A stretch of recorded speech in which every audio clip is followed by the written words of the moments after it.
Mga kaludi, wala talaga kasing sarap ang magbigay sa mga taong dapat bigyan.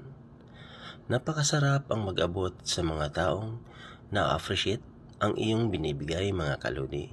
Sa mga taong, sabi nga nila, makakain ng isang beses sa isang araw ay sapat na. Kaligayahan na para sa kanila, mga kaludi, ang makakain ng isang beses sa isang araw. Buenas na kung makakadalawa sa isang araw, mga kaludi. Dito natin makikita, mga kaludi, na masigit pala, na mas mapalad tayo kumpara sa kanila, mga kaludi. Huwag natin sila husgahan kung ano ang kanilang karanasan o katayuan sa buhay, mga kaludi.